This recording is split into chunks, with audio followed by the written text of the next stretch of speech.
नमस्कार दोस्तों। As India limited ने अपने क्वार्टर 3 के रिजल्ट डिस्क्लोज कर दिए हैं फॉर द फाइनेंशियल ईयर 2025-26।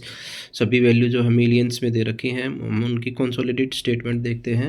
मैं आपको करोड़ में कन्वर्ट करके बताता हूं। तो सबसे पहले हम बात कर लेते हैं टोटल इनकम की। जो टोटल इनकम जो निकल के आई है वो 1006 करोड़ रुपये निकल के आई है इस क्वार्टर के लिए, जबकि पिछले क्वार्टर में 967 करोड़ रुपये थी, जबकि पिछले फाइनेंशियल ईयर के क्वार्टर 3 में 909 करोड़ थी।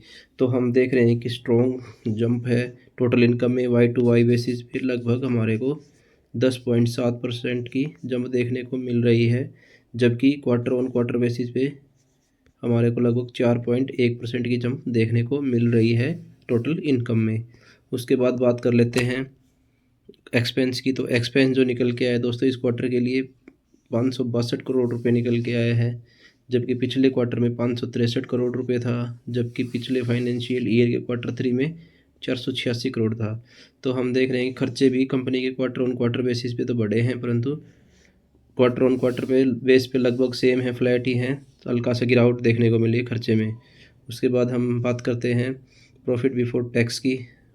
प्रॉफिट बिफोर टैक्स जो निकल के आया 392 करोड़ रुपए निकल के आया है, जबकि पिछले क्वार्टर में 428 करोड़ रुपए था, जबकि पिछले फाइनेंशियल ईयर के क्वार्टर 3 में 371 करोड़ रुपए का था।